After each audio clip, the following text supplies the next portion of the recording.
Picture this: 11 men standing on a hillside, watching their leader disappear into the clouds, left with nothing but a promise and an impossible mission. These weren't powerful politicians or wealthy merchants. They were fishermen, tax collectors, and ordinary people who had just witnessed something extraordinary.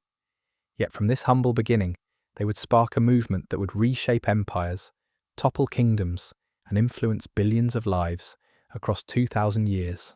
This is the story of Christianity, not the sanitized version you might have heard in Sunday school, but the raw, unfiltered tale of triumph and betrayal, of saints and sinners, of moments that would make your jaw drop, and events so dramatic they'd put any Hollywood blockbuster to shame. We're talking about secret meetings in underground tunnels, emperors who fed Christians to lions for entertainment, and religious wars that tore continents apart. But here's what makes this story absolutely mind-blowing. It all started with just 500 people. 500. That's smaller than most high school graduating classes.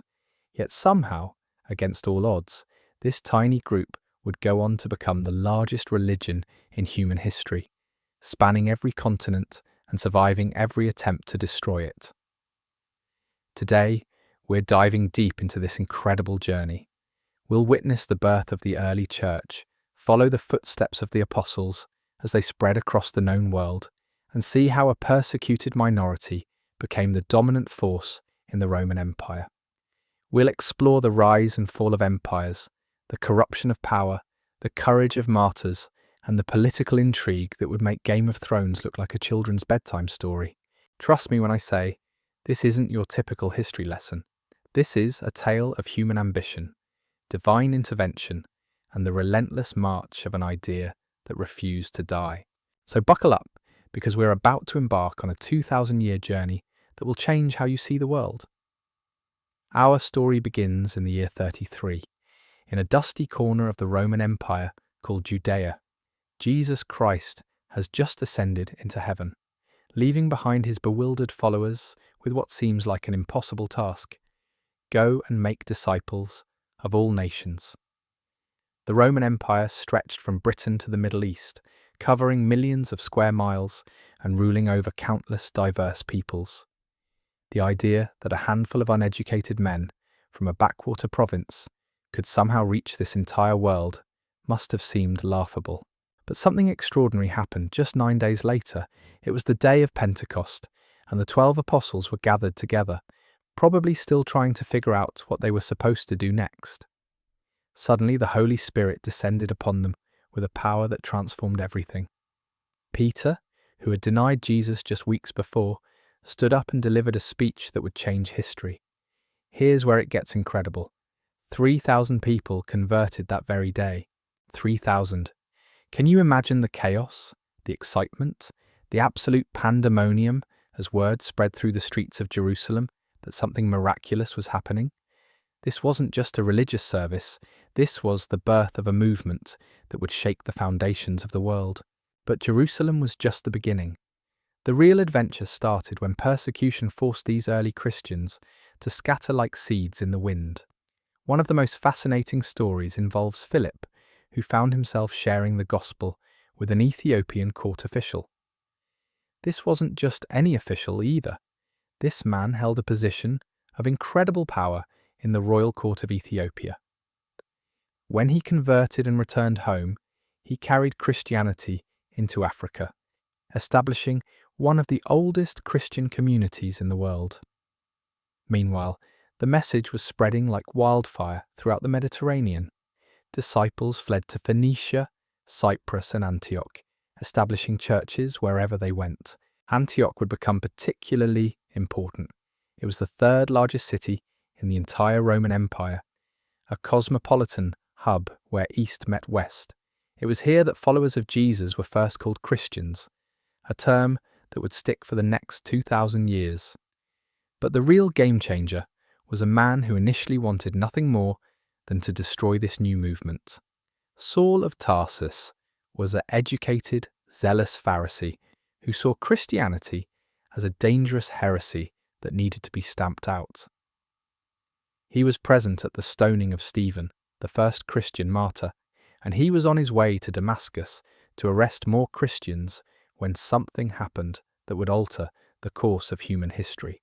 A blinding light struck him down on the road, and he heard the voice of Jesus asking, "Why are you persecuting me?" In that moment, the greatest enemy of Christianity became its greatest champion.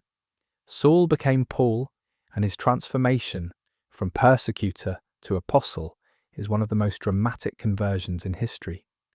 Paul's missionary journeys were nothing short of epic adventures. Picture this: dangerous sea voyages, hostile crowds, imprisonment, beatings, and shipwrecks. This wasn't some comfortable evangelical tour with air conditioning and five-star hotels. Paul walked thousands of miles across hostile territory, establishing churches in major cities like Ephesus, Corinth, and eventually Rome itself. His strategy was brilliant. Instead of staying in small villages, Paul targeted major urban centres, the hubs of trade, culture, and communication. When people converted in these cities, they would carry the message along trade routes to distant lands. It was like an ancient version of viral marketing, but instead of cat videos, they were spreading the most revolutionary message the world had ever heard. The growth was absolutely staggering. Within just a few decades, Christian communities had been established throughout the Roman Empire and beyond. But this rapid expansion came at a terrible cost. The Roman authorities saw Christianity as a threat to their power structure, and they responded with brutal persecution. Nero blamed Christians for the Great Fire of Rome and used them as human torches to light his gardens. The Colosseum became a place of horror where Christians were fed to wild beasts for the entertainment of bloodthirsty crowds. Both Peter and Paul were martyred in Rome, Peter crucified upside down because he felt unworthy to die in the same manner as Jesus, and Paul beheaded because he was a Roman citizen. Yet something remarkable happened. The more the Romans persecuted Christians, the more the movement grew. The blood of martyrs truly became the seed of the church. People were amazed by the courage and joy with which Christians faced death, and many converts came from witnessing these displays of faith. The apostles themselves had fascinating and often gruesome fates that read like an adventure novel. James, the brother of John, was run through with a sword by Herod Agrippa. Philip was crucified upside down in Asia. Bartholomew travelled all the way to India and Armenia, where he was skinned alive and beheaded. Thomas, famous for his doubting, also made it to India, where he established churches before being stabbed to death by Hindu priests. These weren't just random acts of violence either.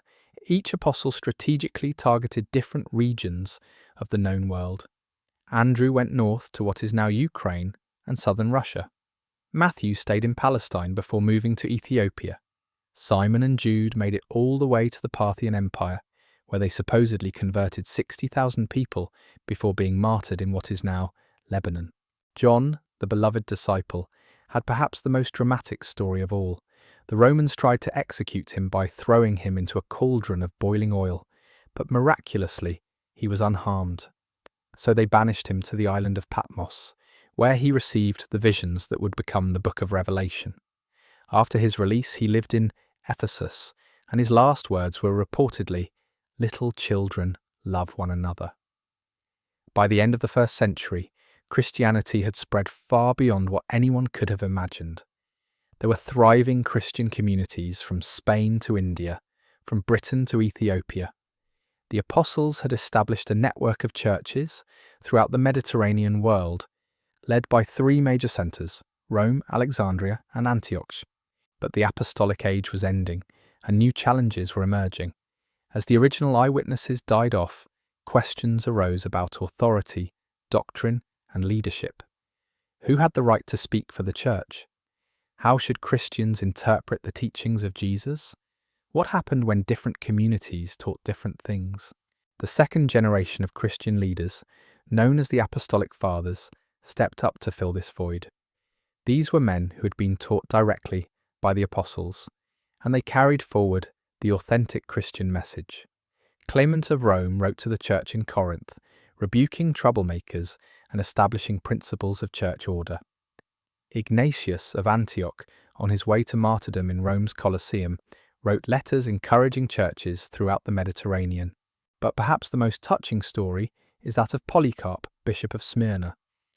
As a young man, he had been a disciple of John the Evangelist, creating a direct link between the apostolic age and the 2nd century.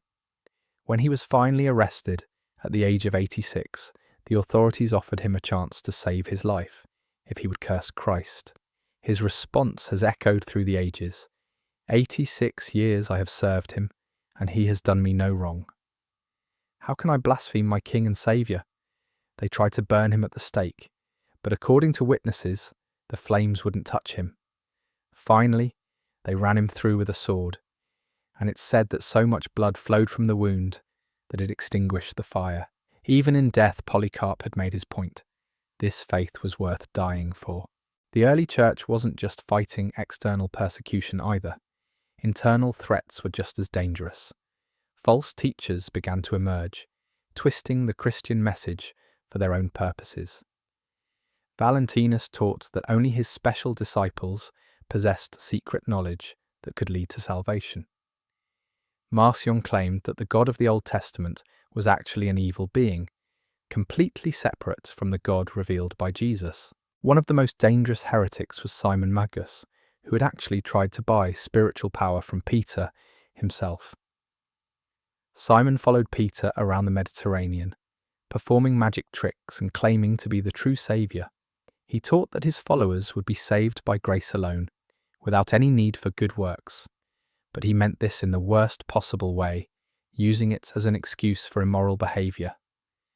The confrontation between Simon Peter and Simon Magus became legendary, culminating in Rome, where Simon attempted to fly through the air using demonic power, only to crash to his death when Peter commanded the demons to release him. These weren't just theological debates happening in ivory towers. Real people's eternal destinies were at stake, and the Apostolic Fathers fought fiercely to preserve the authentic Christian message. They established principles that would guide the Church for centuries: the authority of apostolic succession, the importance of unity, and the centrality of love in Christian life. As we move into the 2nd century, Christianity was no longer just a Jewish sect or a small mystery religion. It was becoming a force to be reckoned with, attracting followers from every social class and ethnic background throughout the Roman Empire. The stage was set for even greater challenges and triumphs ahead. The foundations had been laid by the blood of martyrs and the courage of ordinary people who believed in something extraordinary. What started with 500 frightened followers in Jerusalem had become a movement that no empire could stop. But the most incredible chapters of this story were still to come. The 2nd century brought a whole new level of chaos and drama to the Christian story. Picture this. The Roman Empire is at its peak, stretching from Scotland to the Sahara Desert, and suddenly these Christians are everywhere. They're not hiding in basements anymore. They're out in the open, and the Romans don't know what to hit them with first. But here's where things get really interesting. The Christians weren't just surviving persecution, they were thriving because of it. Every time a Roman governor threw a Christian to the lions, 10 more people would convert after witnessing their courage. It was like the ultimate reverse psychology, except nobody was planning it that way. Justin Martyr became one of the most fascinating figures of this era. This guy wasn't some uneducated fisherman. He was a trained philosopher who had studied all the great schools of thought. He was walking along a beach one day when an old man challenged his philosophical assumptions and introduced him to Christianity. From that moment, Justin dedicated his life to defending the faith using the very intellectual tools the Romans respected most. He travelled throughout Asia, debating Jews and Greeks, dismantling the arguments of heretics like Marcion, and showing that Christianity wasn't just for the ignorant masses. When he finally arrived in Rome during the reign of Marcus Aurelius, he was denounced by a cynic philosopher who couldn't handle being intellectually outmatched. Justin was beheaded in the year 168, but not before he had demonstrated that Christianity could hold its own in the world of ideas. The intellectual battle was just as fierce as the physical persecution.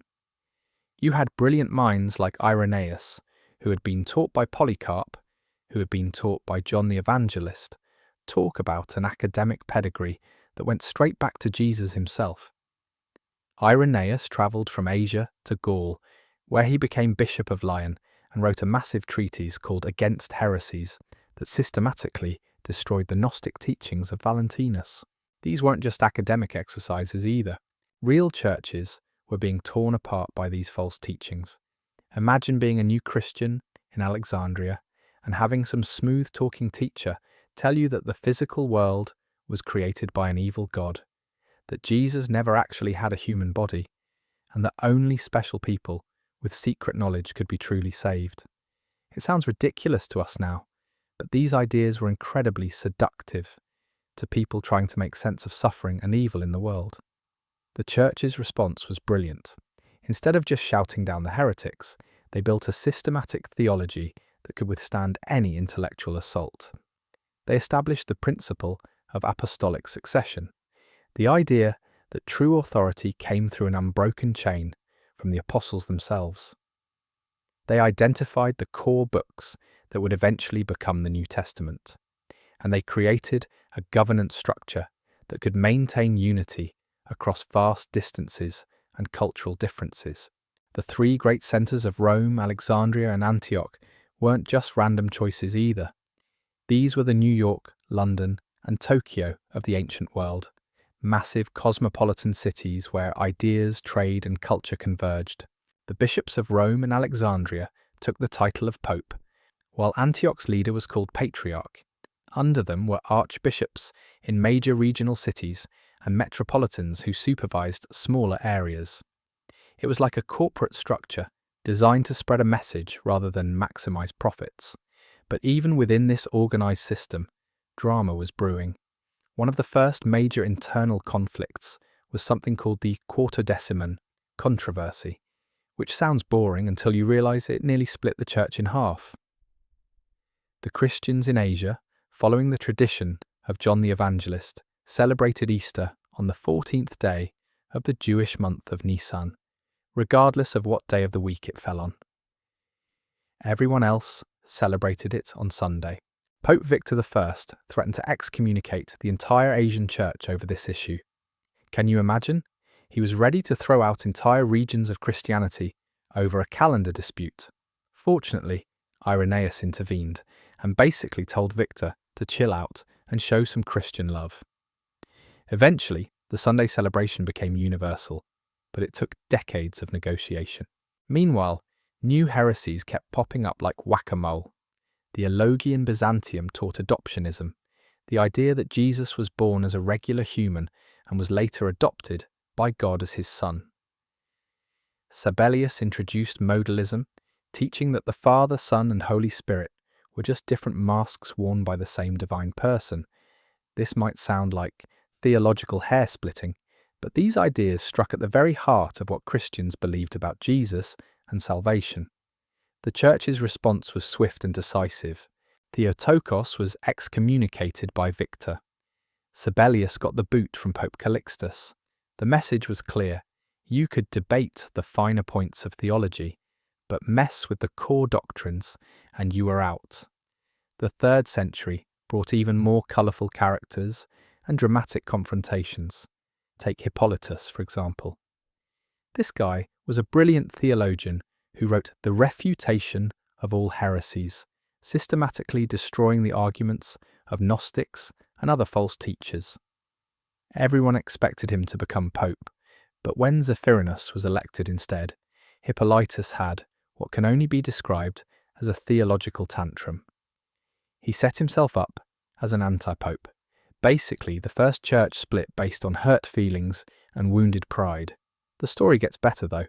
Both Hippolytus and Pope Pontian were later exiled to the brutal mines of Sardinia by Emperor Maximinus Thrax. Facing death together, they finally reconciled and died as martyrs. Sometimes it takes shared suffering to heal wounded egos. Tertullian in Carthage was pushing the boundaries in a completely different direction. He was one of the first major theologians to write in Latin rather than Greek, and he actually coined the term Trinity. But Tertullian had a problem with authority. He eventually joined the Montanist movement, which emphasized personal revelation and ecstatic spiritual experiences over organized church leadership. It was like an ancient version of Pentecostalism, complete with prophecies and speaking in tongues. The tension between institutional authority and individual spiritual experience would become one of the recurring themes in church history. Origen in Alexandria represented the intellectual extreme. He developed such a sophisticated theological system that he wandered into speculation about pre-existing souls and other ideas that would later be condemned as heretical. Meanwhile, the Montanists emphasized personal spiritual experience to the point where they basically ignored church authority altogether. The persecution under Emperor Decius in the 250s brought all these tensions to a head. Unlike previous persecutions that had been local and sporadic, Decius launched a systematic empire-wide campaign to force Christians to sacrifice to the Roman gods. The pressure was intense and many Christians broke under torture and offered the required sacrifices. When the persecution ended, a huge controversy erupted. What should happen to these lapsi, the fallen ones who had compromised their faith? Novatian, a scholarly theologian in Rome, took a hard line. He refused to allow any Christian who had apostatized during persecution to return to the church, and he even went so far as to say that anyone who committed a serious sin after baptism could never be forgiven. When Cornelius was elected pope instead of him, Novatian set up his own rival church that spread throughout the Mediterranean world. Cyprian, bishop of Carthage, found himself caught in the middle of another related controversy. He believed that heretics who wanted to join the Catholic Church needed to be rebaptized, but Pope Stephen disagreed, arguing that baptism performed by heretics was still valid as long as it was done in the name of the Trinity. The two men exchanged angry letters, and Stephen even threatened to excommunicate Cyprian and other African bishops who supported rebaptism. The dispute was getting so heated that it threatened to split the church, but then Emperor Valerian launched a new persecution that put everything in perspective. Pope Stephen was martyred, followed by his successor, Pope Sixtus. Cyprian himself was beheaded in Carthage, and his last words were simply, "Thanks be to God." Nothing like facing death together to remind everyone what really mattered. While all this drama was playing out in the Mediterranean world, something equally fascinating was happening in the distant East. A Jewish Christian Gnostic named Mani had created an entirely new religion that combined Christian ideas with Buddhism and Zoroastrianism. Manichaeism spread incredibly quickly across Central Asia, reaching Rome as early as 280. Even Augustine, who would later become one of Christianity's greatest theologians, spent 9 years as a Manichaean before converting to Orthodox Christianity. The Manichaeans believed in a cosmic battle between light and darkness, with human souls trapped in physical bodies created by an evil deity. It was like an ancient version of the Matrix, except with more religious ritual and vegetarianism. The religion was so successful that it survived for over 1,000 years, reaching as far as China and influencing various heretical movements throughout medieval Europe. But the most dramatic transformation was just around the corner. In 306, a Roman general named Constantine was preparing for a crucial battle that would determine who controlled the Western Empire. According to legend, he saw a vision of a cross in the sky with the words, "In this sign, conquer." Constantine ordered his soldiers to paint Christian symbols on their shields, won the battle, and became the first Christian emperor in Roman history. The Edict of Milan in 313 ended centuries of persecution and granted religious freedom throughout the empire. Suddenly, Christianity went from being a persecuted minority to having the most powerful man in the world on its side. Churches that had been meeting in secret could now build magnificent basilicas. Bishops who had been hiding from authorities were now dining with the emperor. But this dramatic shift brought entirely new challenges. Success can be more dangerous than persecution, and the church was about to learn that lesson the hard way. When Christianity became fashionable, it attracted people who were more interested in political advancement than spiritual truth. When the emperor started getting involved in theological disputes, the line between church and state became dangerously blurred. The stage was set for the next great crisis in Christian history, one that would make all the previous conflicts look like minor disagreements. The Arian controversy was about to tear the church apart, and this time it wouldn't just be theologians and bishops choosing sides. Emperors, armies, and entire barbarian nations would be drawn into a conflict that would reshape Christianity for centuries to come. The age of the martyrs was ending, but the age of theological warfare was just beginning. The 4th century exploded into chaos with a theological controversy that would make modern political debates look like polite tea parties. Picture this: a priest in Alexandria named Arius stands up in church and declares that Jesus Christ, before becoming human, was actually a created being who was less than God the Father. The congregation erupts, bishops choose sides, the emperor gets involved, and suddenly the entire Christian world is at war over a single question: is Jesus truly God, or just God's greatest creation? This wasn't some abstract theological debate happening in dusty libraries. This was a fight for the soul of Christianity, and everyone knew the stakes. If Arius was right, then everything Christians had died for over the past 3 centuries was built on a lie. If he was wrong, then he was leading millions of people straight into heresy. The controversy spread like wildfire. Bishop Eusebius of Nicomedia, a skilled politician with the emperor's ear, championed Arius's teachings at the imperial court. Meanwhile, a young deacon named Athanasius emerged as Arius's most brilliant opponent, arguing with fierce logic that if Jesus wasn't truly God, then salvation itself was impossible. The battle lines were drawn, and the Christian world split right down the middle. Emperor Constantine found himself in an impossible position. He had converted to Christianity, thinking it would unite his empire, but now it was tearing itself apart. His solution was typically Roman: call a council, get all the bishops in one room, and hammer out a solution that everyone could live with. In 325, he summoned the Council of Nicaea, the first truly worldwide Christian gathering in history. Picture the scene: over 300 bishops from across the known world, many still bearing the scars of recent persecution, gathering in a palace to decide the future of their faith. Some had lost eyes under torture, others walked with limps from broken bones that had never healed properly. These weren't pampered academics, these were battle-scarred veterans who had literally bled for their beliefs. The debate was intense. Arius's supporters came prepared with carefully crafted arguments and political backing. But when they started explaining their position, something unexpected happened. The assembled bishops were horrified by what they heard. The idea that Jesus was somehow less than the Father struck them as a betrayal of everything they had suffered for. Bishop Hosius of Cordoba, representing the Pope, reportedly wrote the Nicene Creed that was adopted by the council.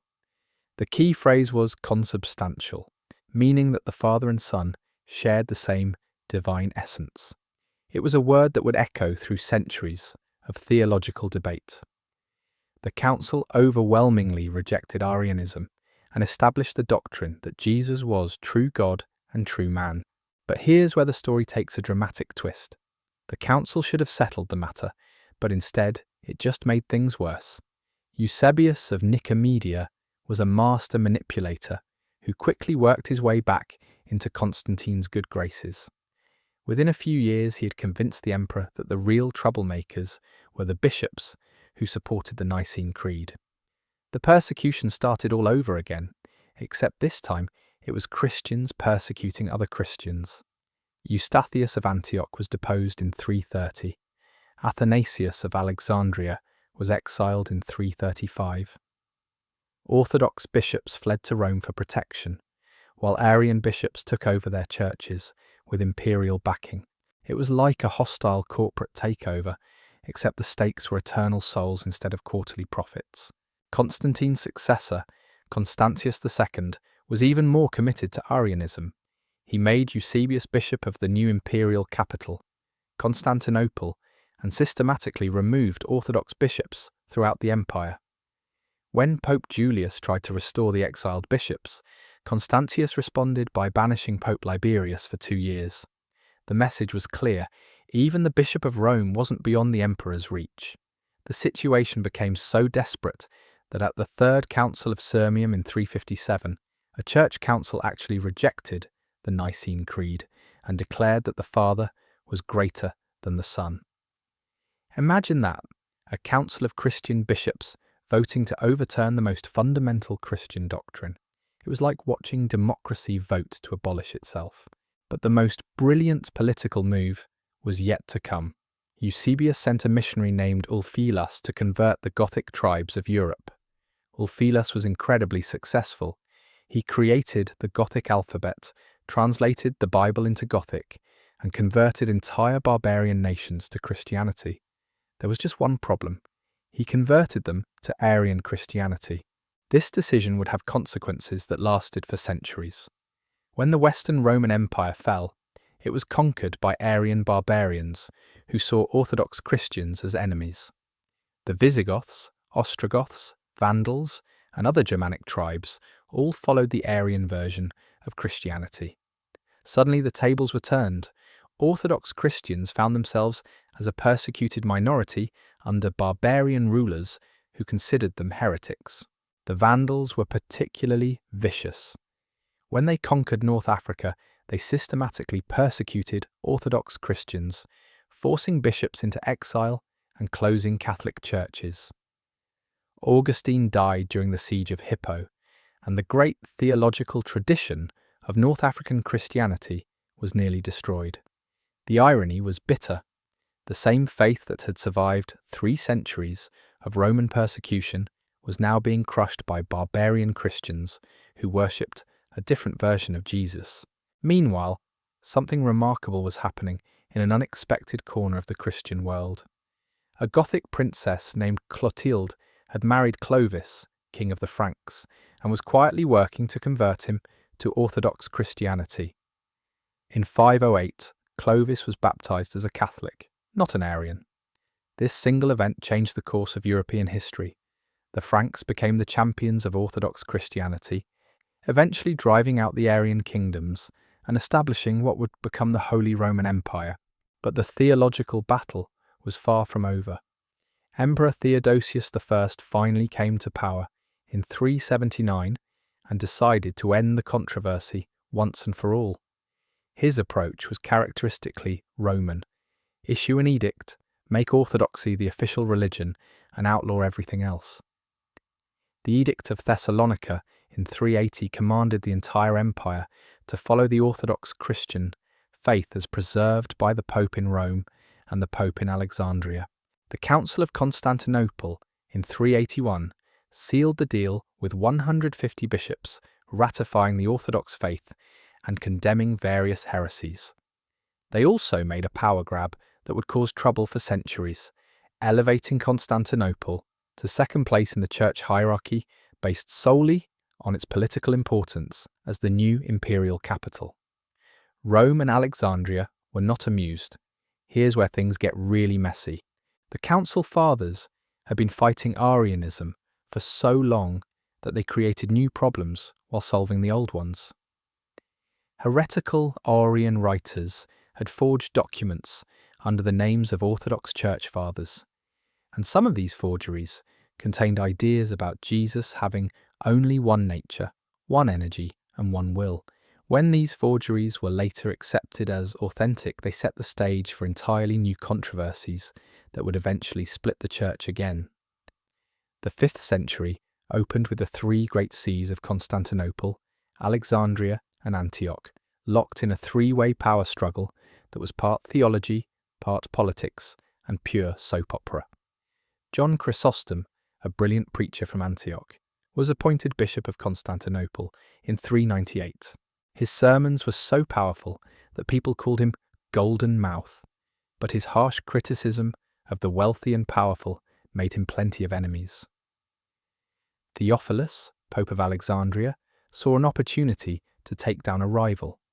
He accused Chrysostom of heresy and convinced the Empress Eudoxia that the golden-mouthed preacher was a threat to the imperial court. Chrysostom was deposed and exiled, but his supporters rioted in Constantinople. When Pope Innocent I in Rome excommunicated the officials responsible for Chrysostom's exile, the Eastern and Western churches nearly broke communion entirely. Meanwhile, the Western Roman Empire was collapsing in spectacular fashion. In 410, Alaric and his Visigothic army sacked Rome itself, the first time the Eternal City had fallen to foreign enemies in 800 years. The psychological impact was devastating. If Rome could fall, what did that say about the empire that claimed to be blessed by God? Augustine, now Bishop of Hippo in North Africa, provided the theological response that would shape Christian thinking for centuries. In his masterwork, City of God, he argued that earthly kingdoms rise and fall, but the true City of God transcends all political arrangements. Christians shouldn't put their ultimate hope in any human government, no matter how Christian it claims to be. But Augustine was fighting battles on multiple fronts. The Donatists in North Africa were still refusing to accept priests who had compromised during earlier persecutions.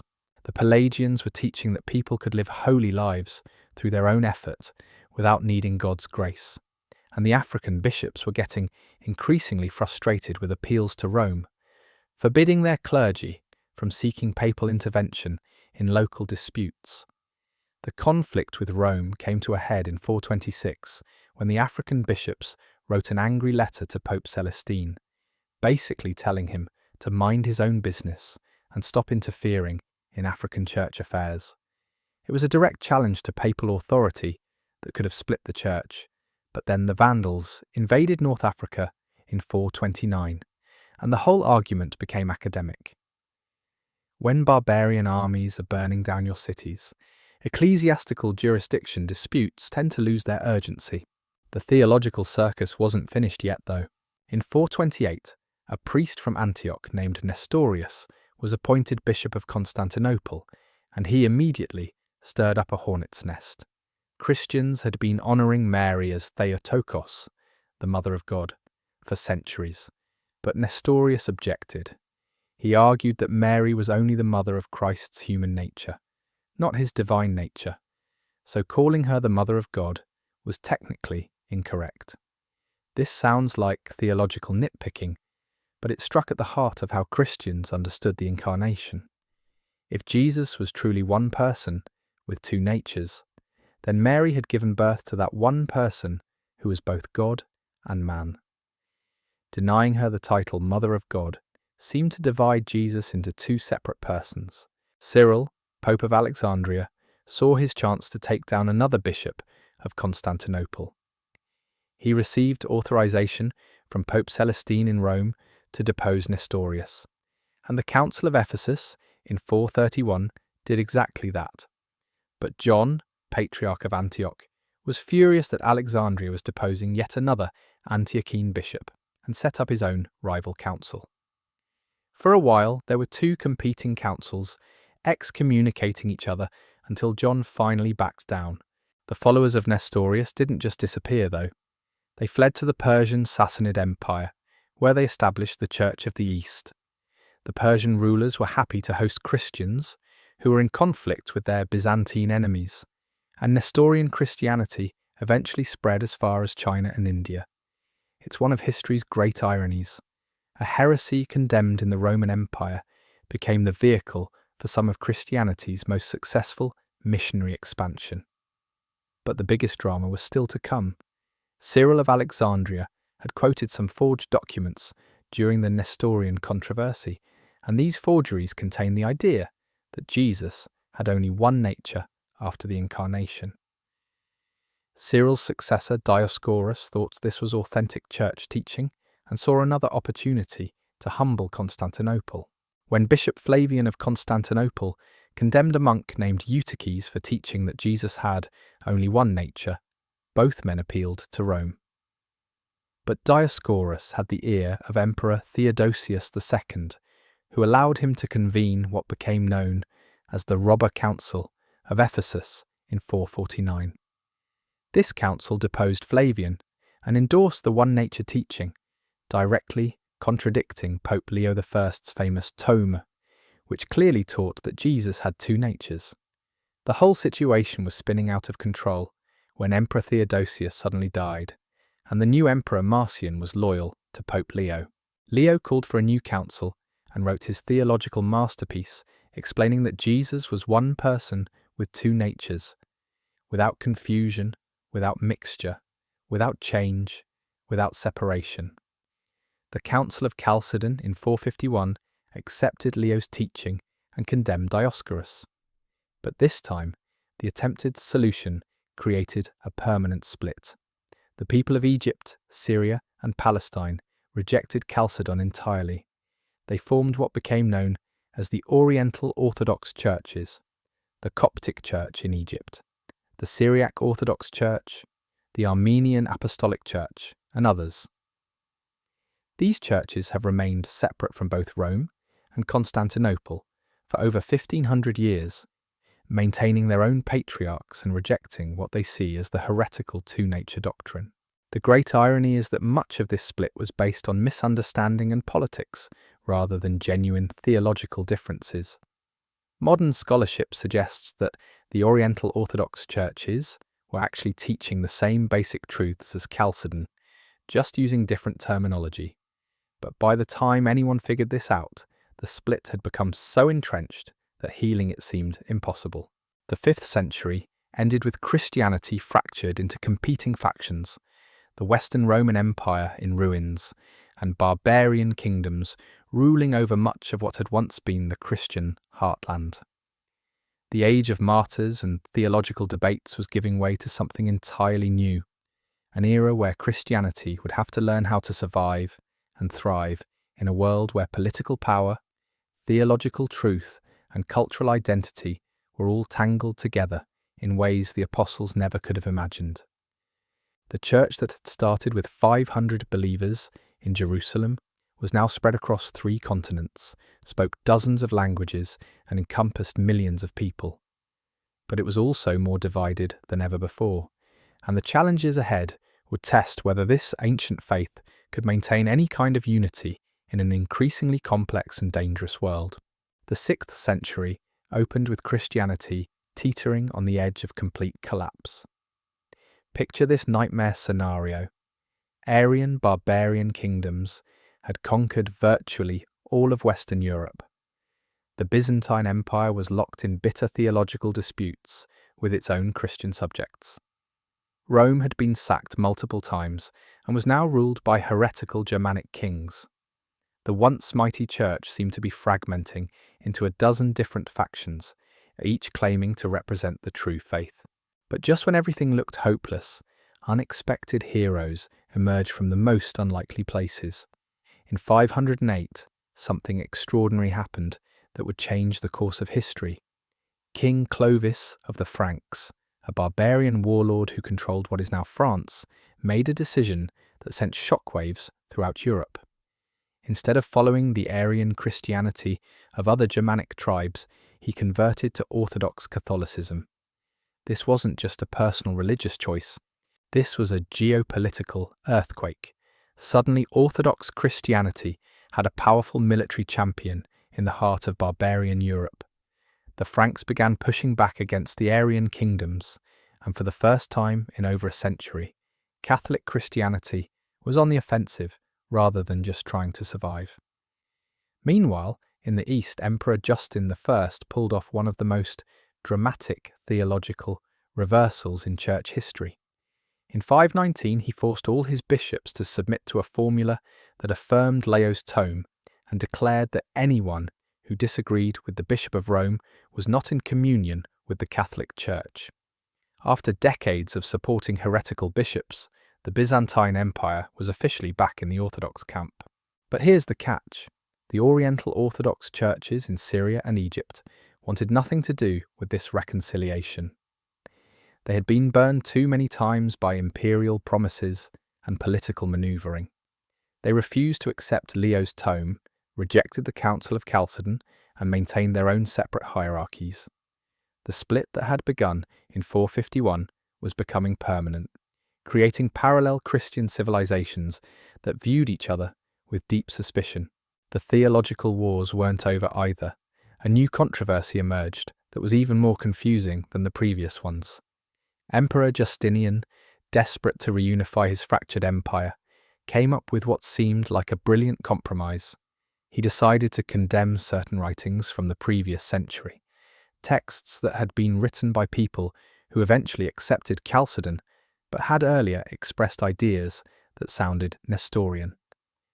This might sound like ancient history, but it created a massive political crisis. Pope Vigilius found himself essentially kidnapped by the emperor and held in Constantinople for years while Justinian pressured him to condemn these 3 chapters. The Pope was caught between the emperor's threats and the outrage of Western bishops, who saw this as a betrayal of men who had died in communion with the Church. The Fifth Ecumenical Council, in 553, finally issued the condemnation, but it solved nothing. The Oriental Orthodox churches remained in schism, Western bishops were furious, and new theological problems kept emerging. It was like trying to fix a leaky roof during a hurricane. Every solution created 2 new problems. While theologians were arguing about ancient texts, real armies were reshaping the Christian world. Justinian launched an ambitious campaign to reconquer the Western Roman Empire, starting with North Africa. His brilliant general Belisarius smashed the Vandal kingdom in 533, finally ending a century of Arian persecution in Africa. But the reconquest of Italy turned into a nightmare that made the previous barbarian invasions look gentle by comparison. The war between the Byzantines and Ostrogoths dragged on for decades, with Rome itself changing hands multiple times. The Eternal City was besieged, captured, sacked and recaptured so many times that its population crashed from over 1 million people to just 50,000. The human cost was staggering. Entire cities were depopulated, ancient libraries and monuments were destroyed. The sophisticated Roman infrastructure that had sustained civilization for centuries crumbled into ruins. And just when it seemed like things couldn't get worse, the plague arrived. The plague of Justinian hit Constantinople in 541 and spread rapidly throughout the Byzantine Empire. 10,000 people a day were dying in the imperial capital. Mass graves couldn't be dug fast enough. The emperor himself caught the disease but survived, though his empire was left permanently weakened. It was like watching a superpower collapse in real time, and Christianity had to figure out how to survive in the wreckage. The barbarian invasions weren't finished either. The Lombards poured into Italy in 568, conquering most of the peninsula except for a narrow corridor connecting Ravenna to Rome. The Byzantine Empire was reduced to a few scattered territories, and the Pope found himself essentially trapped between hostile barbarian kingdoms and a distant emperor who could barely protect his own capital. This isolation forced the papacy to develop in entirely new directions.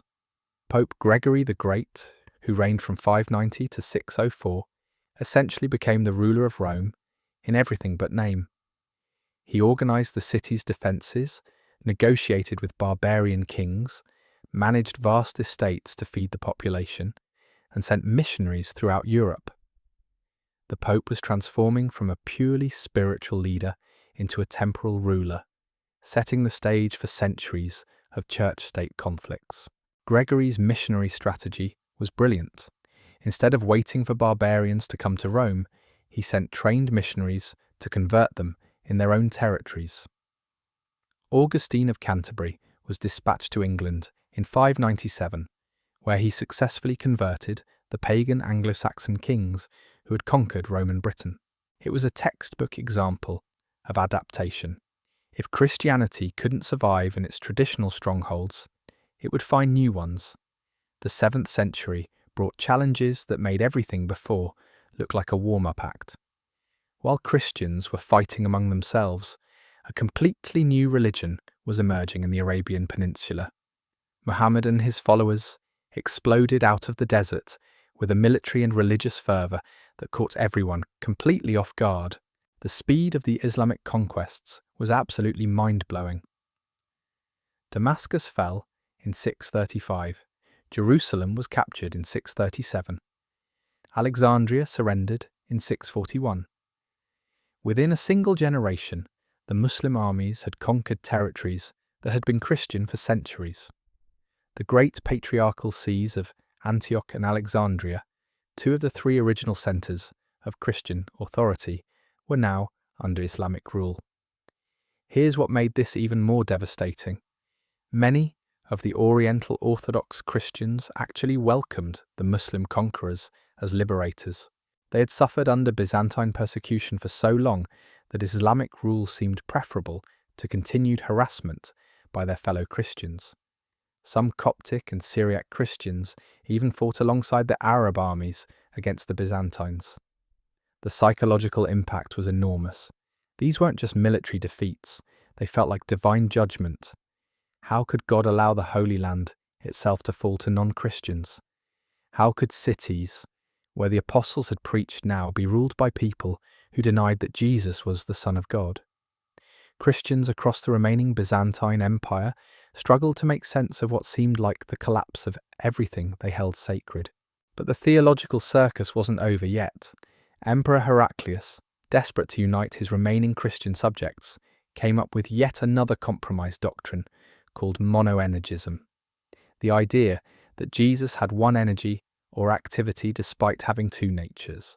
When that failed to satisfy anyone, Patriarch Sergius of Constantinople proposed monothelitism, the teaching that Jesus had only one will.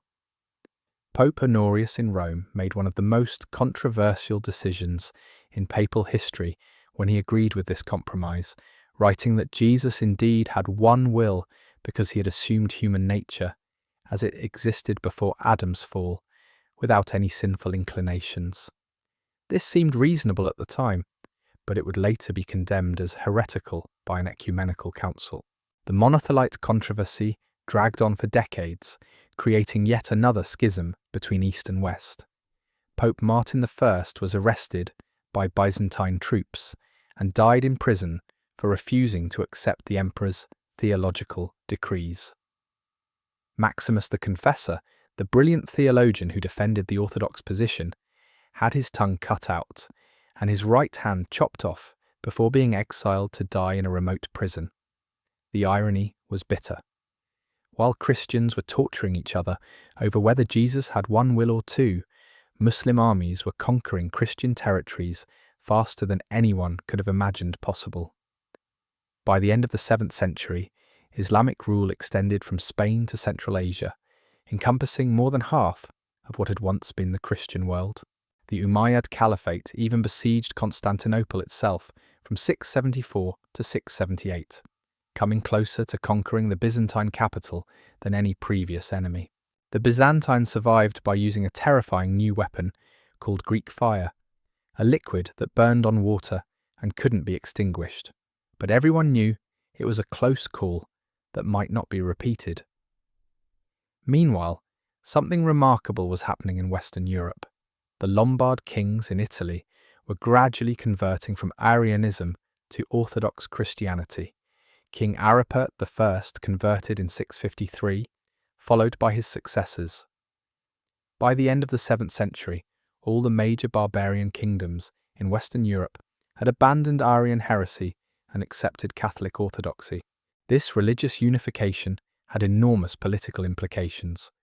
The Franks emerged as the dominant power in Western Europe, while the papacy found itself caught between the weakening Byzantine Empire and the rising Lombard kingdom in Italy.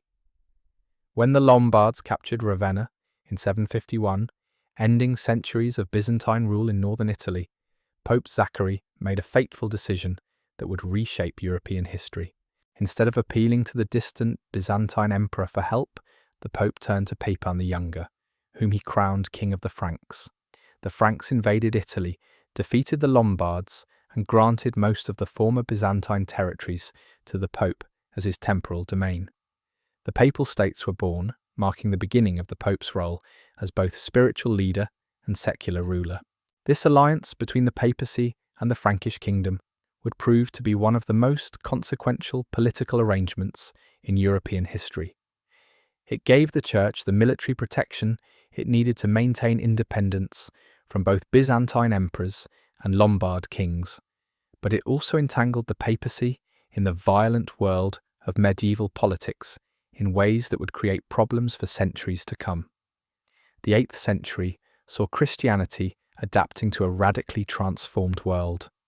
The religion that had once been centered in the Mediterranean was now increasingly focused on northern and western Europe. Latin was replacing Greek as the dominant liturgical language in most of the Christian world. Monasteries were becoming centers of learning and culture in a way they had never been before. But new controversies kept erupting. The icon, over a century, with emperors' Forboclastic crisis, split the Eastern Church, forbidding the veneration of religious images, while monks and ordinary believers risked their lives to preserve ancient icons. Pope Gregory II condemned Byzantine iconoclasm, creating yet another source of tension between Rome and Constantinople. The religious map of the world had been completely redrawn. Christianity had lost its ancient heartlands in the Middle East and North Africa, but was gaining new territories in Northern Europe.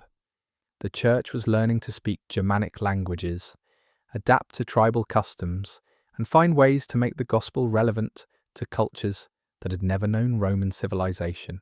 By the time Christmas Day arrived in the year 800, Christianity had survived the collapse of the Roman Empire, the rise of Islam, barbarian invasions, plague, theological controversies, and internal schisms that would have destroyed any normal institution.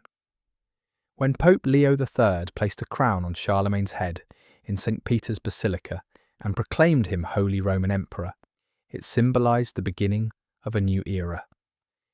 The age of persecution was definitively over. The age of theological formation was largely complete. The age of Christendom, where Christianity would shape entire civilizations and cultures, was about to begin.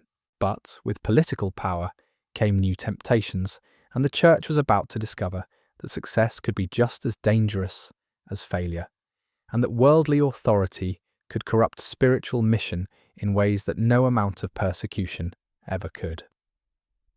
The religion that had started with 12 frightened disciples in an upper room had become the dominant cultural force in Europe and was spreading across the globe. But the most dramatic chapters of this extraordinary story were still ahead, filled with crusades and corruption, saints and scandals, reformations and revolutions that would test whether this ancient faith could maintain its spiritual integrity while wielding unprecedented worldly power. The 9th century dawned with Christianity facing a paradox that would define the next millennium. It had never been more powerful, yet it had never been more vulnerable. The Holy Roman Empire stretched across Western Europe. Monasteries were preserving civilization itself, and missionaries were pushing into Scandinavia and Eastern Europe. But this success came with a price tag that would nearly destroy everything the early martyrs had died for. Picture Charlemagne's empire after his death in 814. It was like watching a corporate merger fall apart in spectacular fashion. His sons and grandsons carved up the territory, fighting brutal wars against each other, while external enemies circled like vultures. Vikings from Scandinavia were raiding monasteries and coastal cities. Magyar horsemen from Central Asia were terrorizing Eastern Europe. Saracen pirates were attacking Italy itself, and in 846 they actually sacked the area around St. Peter's Basilica. Can you imagine the psychological impact? The very heart of Western Christianity, the site where Peter and Paul had been martyred, was being plundered by Muslim raiders. Pope Leo IV had to organize a naval coalition just to drive them away from Rome's doorstep. It was like watching your most sacred spaces being defiled while you scrambled to find enough soldiers to fight back. But here's where the story gets really interesting. While Western Europe was fragmenting into chaos, two Greek brothers named Cyril and Methodius were pulling off one of the most successful missionary operations in Christian history. They didn't just preach to the Slavic tribes of Central Europe, they created an entire alphabet, translated the Bible and liturgy into local languages, and established churches that brought millions of people into the Christian fold. This wasn't some small-scale operation either. We're talking about converting the ancestors of modern Russians, Serbs, Bulgarians and Czechs. These brothers essentially laid the foundation for what would become Eastern Orthodox Christianity in the Slavic world. They proved that Christianity could adapt to any culture, speak any language, and thrive in any environment. Meanwhile, the relationship between Rome and Constantinople was getting messier by the decade. In 858, Patriarch Ignatius of Constantinople was deposed, and a layman named Photius was rushed through all the clerical ranks in 6 days to replace him. Both men appealed to Pope Nicholas I, who recognized Ignatius as the legitimate patriarch. The result was a schism that lasted nearly a decade and established patterns of East-West conflict that continue to this day. The really fascinating part is how personal these theological disputes became. Photius wasn't just disagreeing with papal authority, he was essentially accusing the Western Church of heresy for adding the phrase "and the Son" to the Nicene Creed when describing the Holy Spirit's procession from the Father. This might sound like theological hair-splitting, but it struck at fundamental questions about the Trinity and Church authority. The Fourth Council of Constantinople, in 869, tried to resolve the crisis by affirming Ignatius and condemning Photius. But when Photius became patriarch again in 877, he held his own council that rejected the previous one. It was like watching two different organizations claim to be the real church, each excommunicating the other's leaders. What made this even more dramatic was the conversion of Bulgaria. King Boris I was playing a brilliant political game, accepting baptism from the Byzantines, but then shopping around between Rome and Constantinople to see who would offer him the best deal for his new Christian kingdom. Both patriarchates were desperately trying to win over this strategically located nation, and Boris was smart enough to extract maximum concessions from both sides. The conversion of the pagan Magyars created an even bigger spectacle. These were the horsemen who had been terrorizing Europe for decades, appearing seemingly out of nowhere to raid cities and monasteries before disappearing back into the plains. When they finally settled in what is now Hungary, their conversion to Christianity transformed them from Europe's greatest threat into one of its most important kingdoms. But the real transformation was happening at the grassroots level. The collapse of central authority after Charlemagne's death had left Europe vulnerable to every kind of attack imaginable. Vikings were raiding from the north, Muslims from the south, and Magyars from the east. Local nobles were building private armies and fortified castles, creating the feudal system that would dominate European society for centuries. In this chaos, monasteries became islands of stability and learning. The Abbey of Cluny, founded in 910, pioneered a reform movement that spread across Europe like wildfire. These weren't just religious communities, they were centres of agriculture, education, and economic development that helped rebuild European civilization from the ground up. The Cluniac reforms were revolutionary. They insisted on strict adherence to the rule of St. Benedict, complete independence from local nobles, and direct accountability to Rome. Within a few generations, hundreds of monasteries had joined the Cluniac network, creating a kind of spiritual corporation that operated across national boundaries. But the most dramatic change was happening in Rome itself. The papacy had fallen under the control of local Italian nobles who treated it like a family business. The period from 900 to 964 became known as the Dark Age of the papacy, when popes were chosen based on political connections rather than spiritual qualifications. Some of these papal elections read like soap opera plots. Marozia, a powerful Roman noblewoman, allegedly had affairs with multiple popes, and installed her own son as Pope John XI.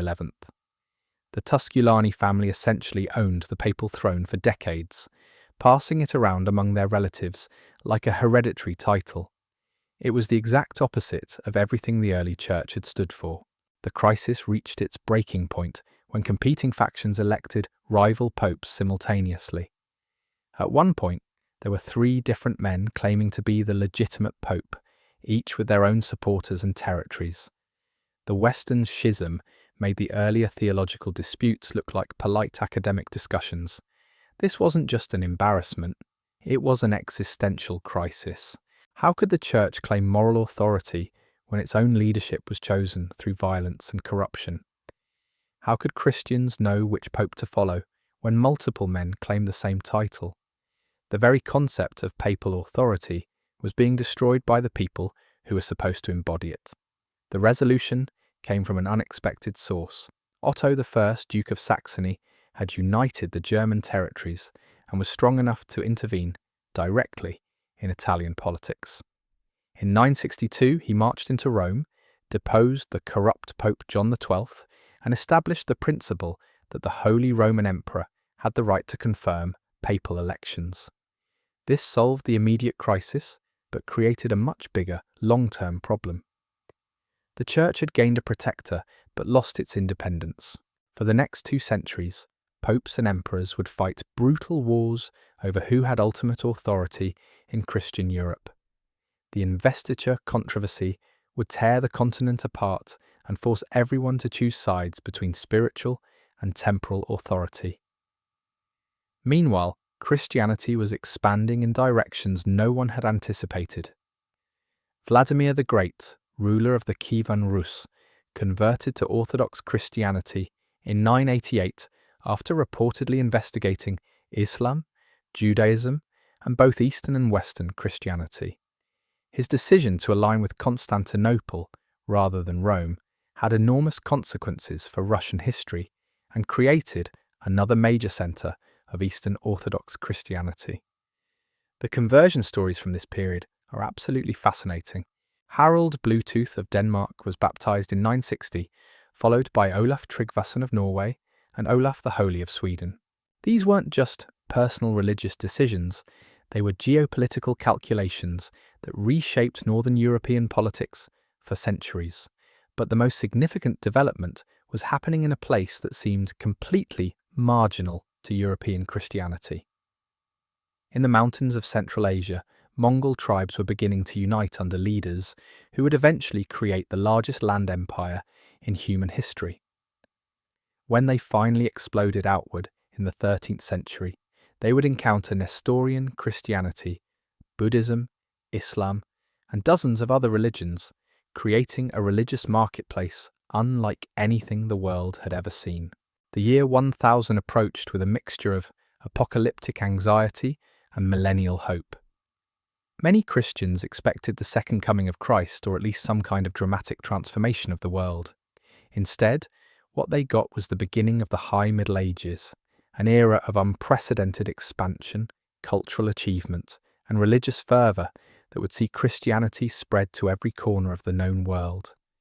The First Crusade was announced in 1095 by Pope Urban II, who promised complete forgiveness of sins to anyone who took up arms to recapture the Holy Land from Muslim rule. The response was overwhelming. Peasants, nobles, and everyone in between left their homes to join what they saw as a holy war that would guarantee their eternal salvation. The success of the First Crusade shocked everyone, including the Crusaders themselves. Jerusalem fell in 1099 after a siege that ended in a massacre of the city's Muslim and Jewish inhabitants. Crusader states were established throughout the Holy Land, creating an unstable Christian presence in the heart of the Islamic world that would last for nearly 2 centuries. But the Crusades were just the most visible sign of a broader transformation taking place across Christian Europe. New religious orders were emerging with radically different approaches to Christian life. The Cistercians emphasized manual labor and agricultural innovation. The Premonstratensians combined monastic life with pastoral ministry. The military orders like the Knights Templar and Knights Hospitaller created a new model of warrior monks dedicated to protecting pilgrims and defending Christian territories. Universities were being founded in Bologna, Paris and Oxford, creating centres of learning that would preserve and expand human knowledge for centuries. Scholastic theologians like Peter Abelard were applying Aristotelian logic to Christian doctrine, creating systematic theologies that tried to harmonise faith and reason in ways that had never been attempted before. The Gothic cathedrals rising across Europe weren't just buildings, they were theological statements in stone, reaching toward heaven with an architectural boldness that expressed the optimism and ambition of high medieval Christianity. These massive construction projects took decades to complete and required the coordination of entire communities working together toward a common spiritual goal. But underneath all this impressive expansion and cultural achievement, fundamental tensions were building that would eventually tear medieval Christendom apart. The relationship between church and state remained unresolved. The growing power of monarchs was challenging traditional papal authority. New heresies were emerging that questioned basic assumptions about Christian society. The Cathars in southern France were teaching a dualistic religion that viewed the physical world as evil and rejected the Catholic sacraments entirely. The Waldensians were preaching apostolic poverty and challenging the wealth and power of the institutional church. These weren't just theological disputes. They were social movements that attracted thousands of followers and required military force to suppress. The Fourth Crusade in 1204 provides a perfect example of how far the crusading ideal had degenerated. Instead of fighting Muslims in the Holy Land, the Crusaders were diverted to attack Constantinople, the greatest Christian city in the world. They sacked the Byzantine capital, destroyed priceless religious treasures, and established a Latin empire that lasted for 60 years. This wasn't just a military defeat, it was a spiritual catastrophe that permanently damaged relations between Eastern and Western Christianity. The Byzantines eventually recaptured their capital, but they never forgot or forgave the Western betrayal. The schism between Rome and Constantinople, which had been primarily theological, now became cultural and political as well. The 13th century saw Christianity reach the peak of its medieval power and influence. The papacy of Innocent III established the principle that popes had authority over all earthly rulers in matters touching on sin and salvation. The Fourth Lateran Council in 1215 mandated annual confession for all Christians and established the doctrine of transubstantiation as official church teaching. But this triumph contained the seeds of its own destruction. The more power the church accumulated, the more it attracted people who were interested in wealth and political influence rather than spiritual leadership. The more it claimed authority over secular affairs, the more it provoked resistance from kings and nobles who had their own ideas about governance. The stage was being set for conflicts that would make all previous church-state disputes look like minor disagreements. The rise of strong national monarchies in France, England, and Spain would challenge papal authority in ways that medieval popes had never experienced. New forms of popular piety would emerge that bypassed the institutional church entirely. Most significantly, the rediscovery of Aristotle and other classical authors was creating intellectual tools that could be used to question traditional authorities, including religious ones. The same scholastic methods that had been developed to defend Christian doctrine could also be used to analyze and criticize it. The medieval synthesis of faith and reason, church and state, spiritual and temporal authority was beginning to show cracks that would eventually become unbridgeable chasms. The high point of medieval Christianity was also the beginning of its transformation into something completely different, a process that would take centuries to complete, but would ultimately reshape not just Christianity, but the entire structure of Western civilization. The 14th century crashed into Christianity like a meteor hitting the earth, bringing with it catastrophes that would shake the faith to its very foundations. Picture this: Europe is being devastated by the Black Death, killing 1/3 of the entire population. The papacy has been essentially kidnapped and moved to France. And just when you think things can't get worse, the church splits into two competing papal lines, each claiming to be the true successor of St. Peter. This wasn't just another theological disagreement or political squabble. This was an existential crisis that made every previous controversy look like a minor family dispute. When people are watching their children die from plague, while two different men claim to be Christ's representative on earth, you start to wonder if God has abandoned his church entirely. The Avignon papacy, which lasted from 1309 to 1377, was the direct result of French King Philip IV's brutal power play against Pope Boniface VIII. When Boniface issued the bull Unam Sanctum, declaring that all earthly rulers were subject to papal authority, Philip didn't just disagree, he had the Pope kidnapped by his agents. Though Boniface was quickly rescued, he died shortly after from the trauma of his mistreatment. Philip had sent a clear message. The age when popes could dictate terms to kings was over. The new Pope, Clement V, got the hint and moved the entire papal court to Avignon, technically not in France, but close enough to the French border that everyone knew who was really calling the shots. For nearly 70 years, the successors of St. Peter lived in what critics called the Babylonian captivity of the church. But here's what made this situation absolutely explosive. It wasn't just about geography or politics. The Avignon popes lived like Renaissance princes, building magnificent palaces and surrounding themselves with luxury that would have made ancient Roman emperors jealous. The contrast with the poverty of Jesus and the early apostles was so stark that it scandalized Christians across Europe. The corruption went far beyond expensive artwork and fine wine. The papal court became a machine for extracting money from every corner of Christendom through a bewildering array of taxes, fees, and special levies. Want to become a bishop? That'll cost you. Need papal approval for a university charter? Pay up. Want an indulgence to reduce your time in purgatory? The church has a price list for that too. Meanwhile, brilliant theologians like William of Ockham were developing philosophical tools that would eventually undermine the entire medieval worldview. Ockham's nominalism argued that universal concepts existed only in the mind, not in reality itself.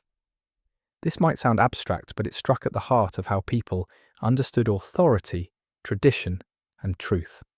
Ockham also pushed the concept of divine voluntarism to its logical extreme, arguing that God was absolutely free to act in any way he chose. This led him to make statements that would have shocked earlier generations of Christians, like suggesting that God could have saved humanity by becoming a donkey instead of a man. The implications were staggering. If God's will was completely arbitrary, then traditional authorities and rational arguments carried no necessary weight. The political implications were just as revolutionary. Ockham argued that secular rulers derived their authority directly from God, not through the church hierarchy. This gave kings and emperors theological justification for ignoring papal commands and asserting their own religious authority within their territories. The intellectual ferment wasn't limited to universities either. Mystical movements were emerging across Europe that emphasized direct personal experience of God over institutional mediation. The Devotio Moderna in the Netherlands encouraged ordinary people to develop their own spiritual practices without necessarily going through priests or formal religious structures. But the real powder keg was building in England, where an Oxford professor named John Wycliffe began articulating criticisms of the church that sounded remarkably similar to arguments that would later fuel the Protestant Reformation. Wycliffe attacked the temporal wealth of the clergy, compared the Pope to the Antichrist, and argued that Scripture alone was the ultimate religious authority. His most radical innovation was translating the Bible into English, making it accessible to ordinary people who couldn't read Latin. This was revolutionary and dangerous. If people could read the Bible for themselves, they might start asking uncomfortable questions about why church practices differed so dramatically from what they found in the New Testament. Wycliffe's followers, called Lollards, spread his ideas throughout England despite fierce persecution from church authorities. They were particularly effective among the emerging middle classes. In towns and cities, people who were literate enough to engage with theological arguments but weren't part of the traditional clerical hierarchy. The situation became even more chaotic when Pope Gregory XI finally moved the papacy back to Rome in 1377, largely at the urging of St. Catherine of Siena. But Gregory died within a year, and the election of his successor triggered the most bizarre crisis in papal history. The Roman crowd, desperate to ensure that the new pope would stay in Rome rather than returning to Avignon, essentially rioted during the conclave, demanding that the cardinals elect an Italian. They chose Urban VI, who immediately proved that getting what you wish for can be a nightmare. Urban was so harsh and demanding that the same cardinals who had elected him began plotting to get rid of him. Within months, the cardinals declared Urban's election invalid due to the pressure they had faced from the Roman mob. They elected a new pope, Clement VII, who promptly returned to Avignon. Suddenly there were two men claiming to be the legitimate successor of St. Peter, each with his own college of cardinals, his own territories of obedience, and his own claim to represent the true Catholic Church. This wasn't just an administrative problem, it was a spiritual catastrophe. How could ordinary Christians know which pope to obey? How could they receive valid sacraments if they weren't sure which line of succession was authentic? The Great Western Schism, as it came to be known, lasted for nearly 40 years and came close to destroying papal authority entirely. Different countries chose different sides based largely on political considerations.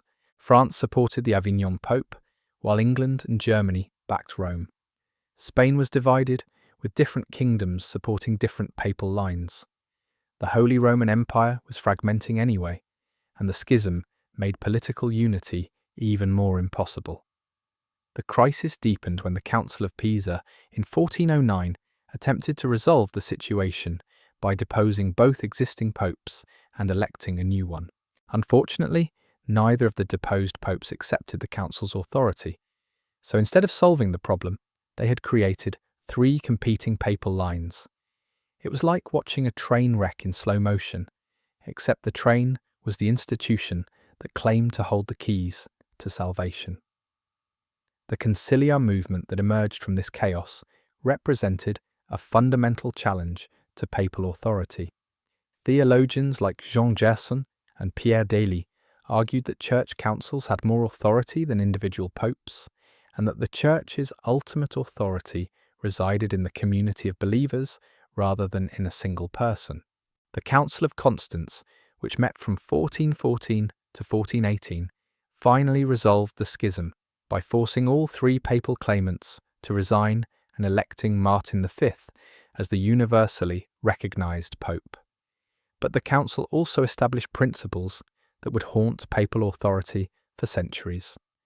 That councils could depose popes, that they should meet regularly to reform the church, and that papal power was limited by the broader Christian community. The council also dealt harshly with heretics who had taken advantage of the chaos to spread radical ideas. Jan Hus, a Bohemian priest who had adopted many of Wycliffe's teachings, was promised safe conduct to defend his views at Constance. Instead, he was arrested, tried for heresy, and burned at the stake when he refused to recant his beliefs. Hus's execution triggered a massive revolt in Bohemia that combined religious reform with Czech nationalism. The Hussites weren't just protesting theological issues, they were asserting their right to worship in their own language, receive communion in both kinds, and resist German domination of their church and state. The Hussite wars dragged on for decades, with papal crusades failing repeatedly against the innovative military tactics of Jan Žižka and other Hussite commanders.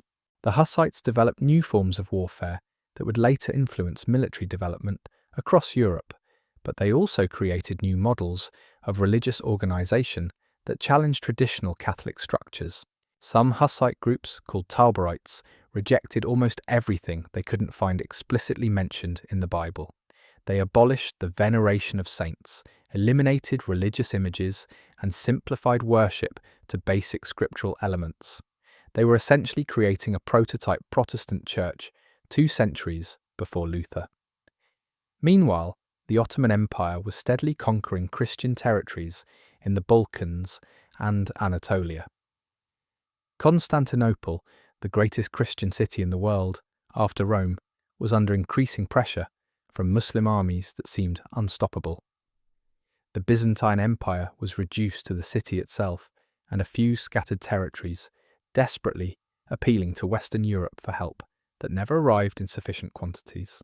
The Council of Florence in 1439 represented a last-ditch attempt to heal the schism between Eastern and Western Christianity in hopes of organizing effective resistance to the Ottomans.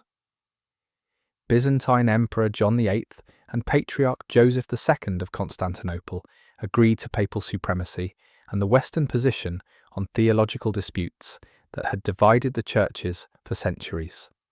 But the reunion was purely political and completely artificial. The people of Constantinople rejected the council's decisions, and the promised military aid from Western Europe never materialized effectively. When Constantinople finally fell to Mehmed II in 1453, it marked not just the end of the Byzantine Empire, but the effective end of Eastern Orthodoxy's political independence. The fall of Constantinople sent shockwaves throughout Christian Europe. The city that had stood unconquered for over 1,000 years, that had preserved classical learning and Christian tradition through the darkest periods of the Middle Ages, was now ruled by Muslim sultans. Ancient churches were converted into mosques, and the Patriarch of Constantinople became a subject of the Ottoman Empire. But the crisis also created unexpected opportunities. Greek scholars fleeing the Ottoman advance brought ancient manuscripts and classical learning to Western Europe, contributing to the Renaissance recovery of classical culture. The printing press, invented around 1450, made it possible to spread ideas faster and more widely than ever before. The 15th century ended with Christianity facing unprecedented challenges, but also unprecedented possibilities. The medieval synthesis of faith and reason, church and state, spiritual and temporal authority had been shattered beyond repair. New forms of popular piety were emerging that bypassed traditional religious structures.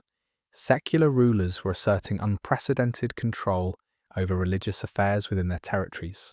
The discovery of the Americas in 1492 opened up entirely new worlds for Christian evangelization, but it also raised troubling questions about the fate of millions of people who had never heard the gospel. Were they damned through no fault of their own? Did they have their own valid relationship with God that didn't require Christian conversion? The Renaissance was recovering classical learning and art, but it was also promoting humanistic values that emphasized human dignity and capability in ways that sometimes seemed to diminish the need for divine grace. The printing press was making the Bible accessible to ordinary people, but it was also spreading ideas that challenged traditional authorities. Most significantly, the corruption and worldliness of the Renaissance papacy was reaching levels that scandalized even cynical observers. Pope Alexander VI, a member of the notorious Borgia family, had multiple mistresses and used the church's resources to advance his children's political careers. Pope Julius II spent more time planning military campaigns than attending to spiritual duties. Pope Leo X supposedly said, "Since God has given us the papacy, let us enjoy it." Though this quote is probably apocryphal, the stage was set for the most dramatic upheaval in Christian history since the conversion of Constantine.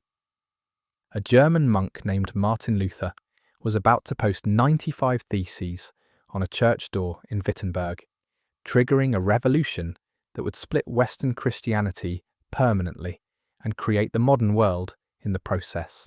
But that revolution didn't emerge from nowhere. It was the inevitable result of centuries of accumulated tensions, corruptions, and contradictions that the medieval church had never successfully resolved. The Protestant Reformation would be both a return to early Christian principles and a complete transformation of what it meant to be Christian in the modern world.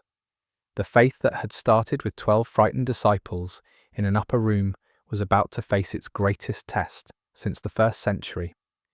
Would it survive the coming storm? Would it emerge stronger or weaker? Would it adapt to the modern world or be destroyed by it? The answers to these questions would determine not just the future of Christianity, but the shape of Western civilization itself. The year 1517 was supposed to be just another year in the life of the Catholic Church. Pope Leo X was busy planning the reconstruction of St. Peter's Basilica, selling indulgences across Europe to fund his ambitious building project. The Holy Roman Empire was stable under Charles V. The Renaissance was in full swing, with magnificent art and architecture celebrating the glory of God and the power of the Church. Everything seemed under control. Then a 33-year-old German monk named Martin Luther walked up to the castle church in Wittenberg and nailed a piece of paper to the door. Those 95 theses, written in Latin and intended for academic debate, would trigger an explosion that would shatter the unity of Western Christianity forever.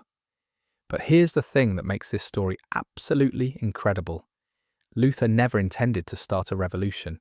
He was just a troubled monk trying to reform what he saw as abuses in the church he loved. Luther's crisis began with a simple question that was tearing him apart inside.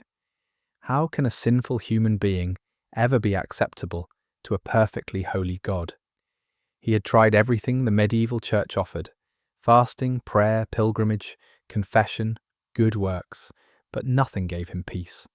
He was so obsessed with his own sinfulness that his confessor got tired of hearing from him and told him to go commit a real sin if he wanted something worth confessing. The breakthrough came when Luther was studying Paul's letter to the Romans and encountered the phrase, "The righteous shall live by faith." Suddenly, everything clicked. Salvation wasn't something you earned through good works or purchased through indulgences. It was a free gift from God that you received through faith alone. This insight hit him like a lightning bolt, and it would reshape not just his life, but the entire course of human history. When the Dominican friar Johann Tetzel showed up near Wittenberg, selling indulgences with the catchy slogan, "As soon as the coin in the coffer rings, the soul from purgatory springs," Luther was horrified. Here was everything wrong with the church rolled into one corrupt practice, turning salvation into a commercial transaction that favoured the wealthy while exploiting the poor.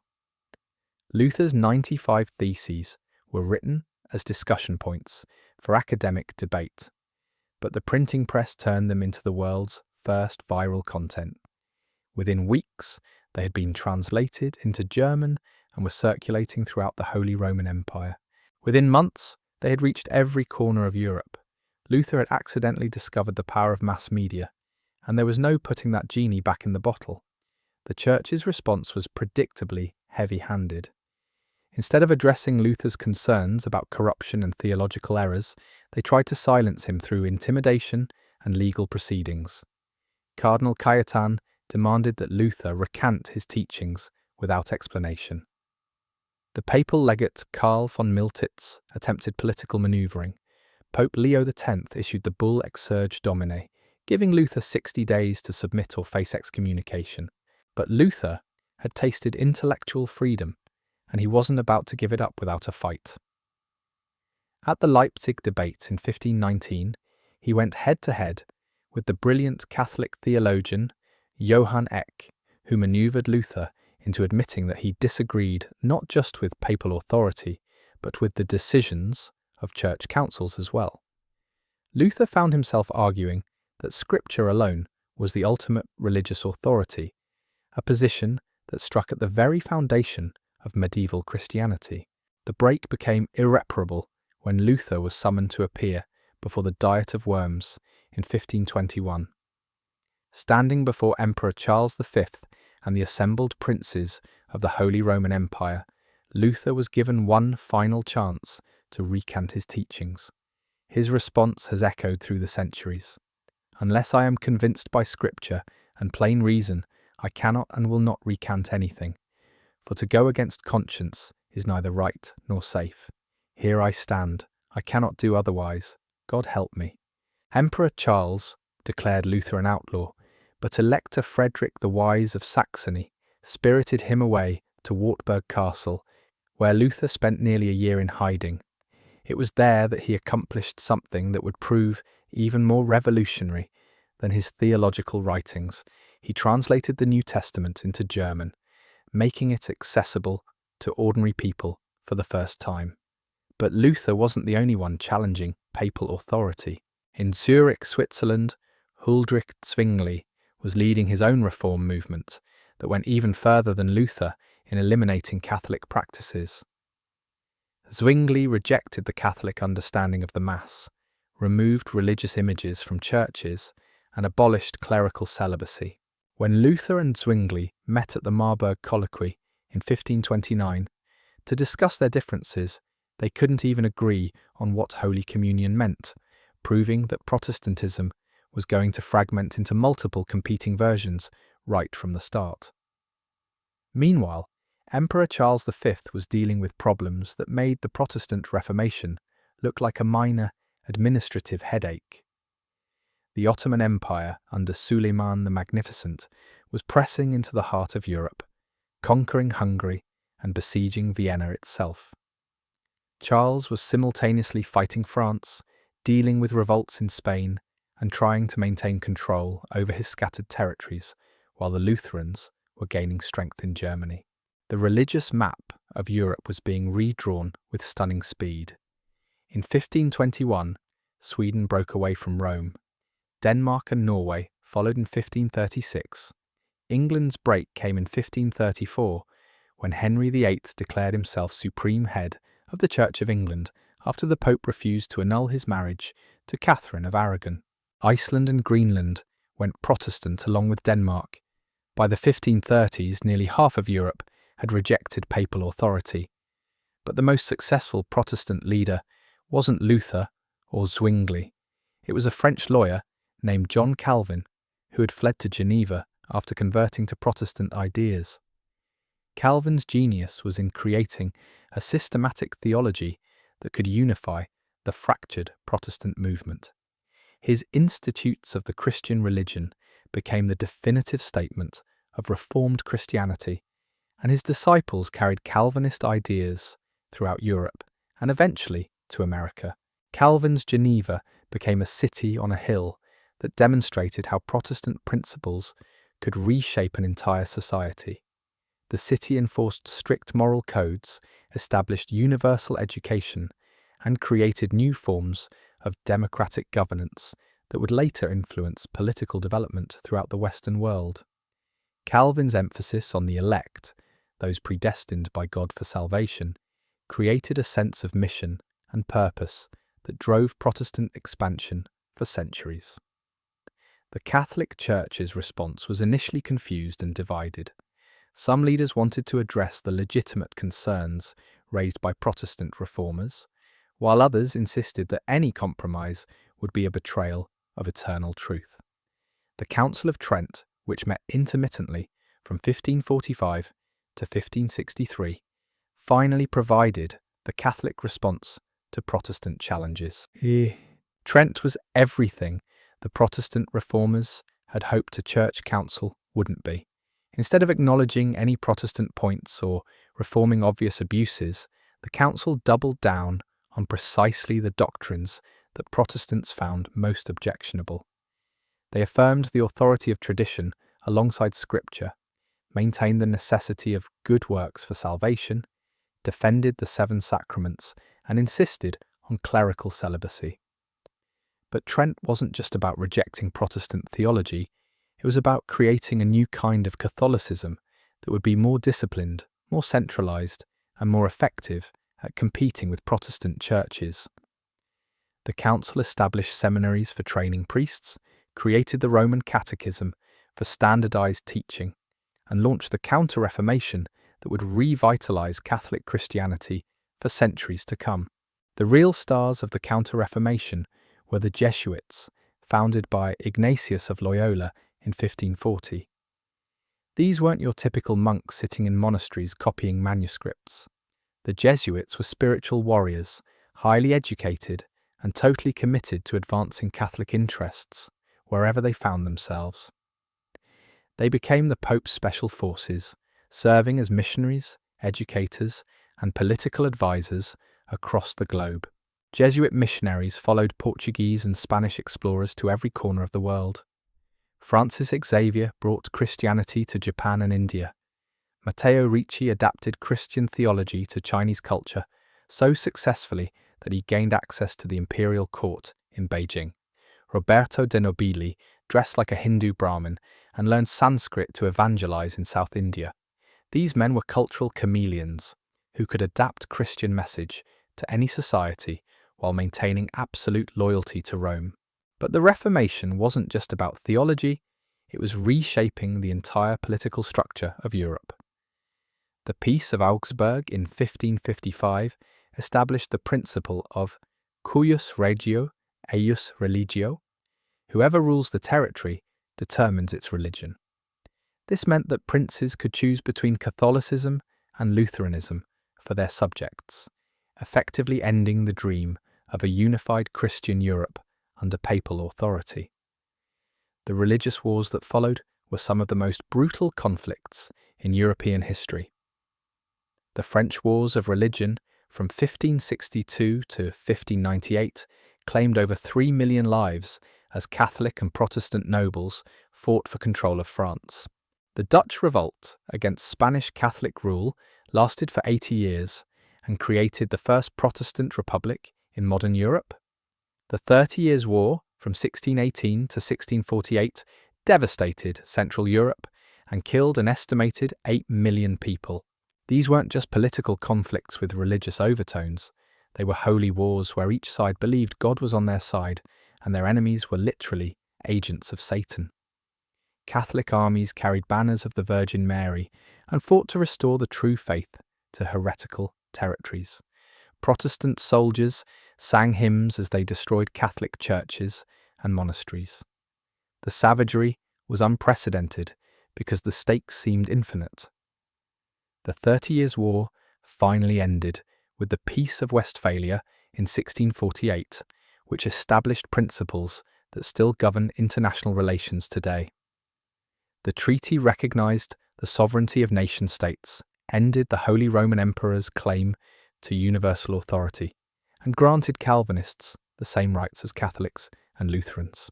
Most importantly, it established the principle that rulers could not interfere in the internal affairs of other states, effectively ending the age of religious warfare. But while Europeans were killing each other over competing versions of Christianity, something extraordinary was happening in the Americas. Spanish and Portuguese missionaries were encountering civilizations that had never heard of Jesus Christ, raising profound theological questions about salvation, natural law, and human dignity.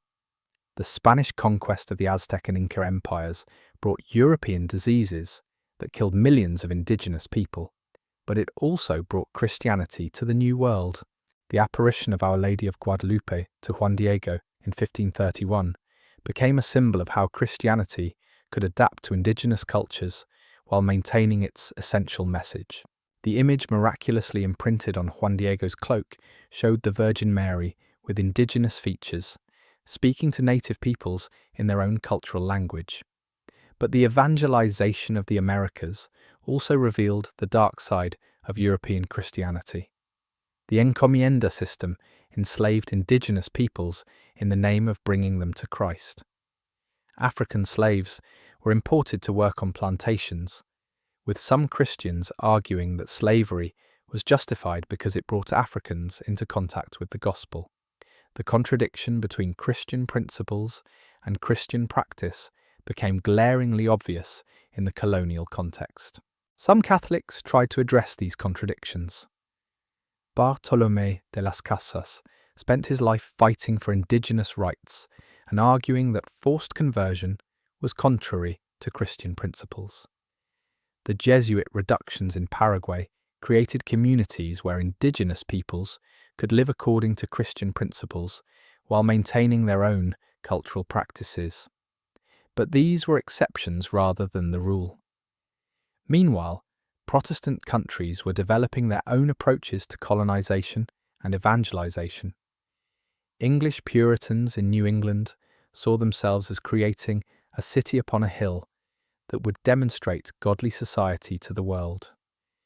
William Penn's Pennsylvania was founded on principles of religious tolerance and peaceful coexistence.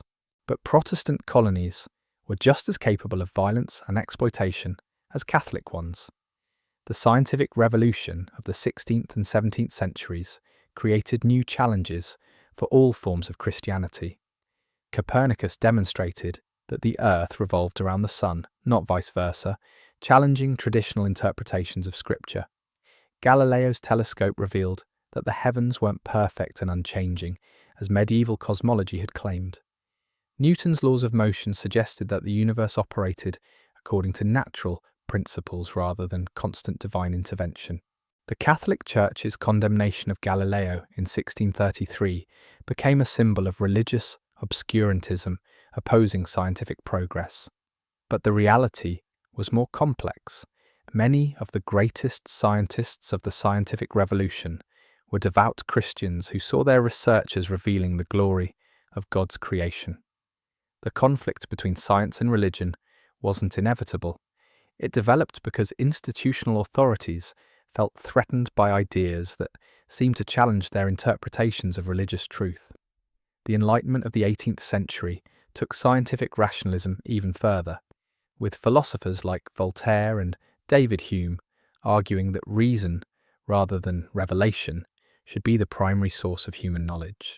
Deism became popular among educated elites, who believed in a God who had created the universe, but then left it to operate according to natural laws without further intervention. These intellectual developments created a crisis for traditional Christianity that went far deeper than the Protestant-Catholic split. If human reason could discover truth about the natural world, did people really need divine revelation? If the universe operated according to natural laws, was there any room for miracles or special divine action? If other religions and cultures had their own wisdom and moral systems, was Christianity really the only path to salvation? Different Christian communities responded to these challenges in different ways. Some embraced Enlightenment rationalism and tried to show that Christianity was compatible with scientific progress and rational inquiry. Others rejected Enlightenment ideas as fundamentally hostile to religious faith and insisted on traditional interpretations of Scripture and doctrine. And here we are, 2,000 years later, looking back at the most incredible story ever told. From 500 frightened followers in Jerusalem to over 2 billion Christians worldwide, this faith has survived everything history could throw at it: persecutions, plagues, schisms, wars, and revolutions that would have destroyed any ordinary institution. What started with 12 ordinary men watching their leader disappear into the clouds has become the largest religion in human history, shaping art, science, politics, and culture in ways those first disciples could never have imagined. The story continues today, with Christianity still growing, still adapting, still facing new challenges, and finding new ways to express that ancient message of hope. That's the power of an idea that refuses to die.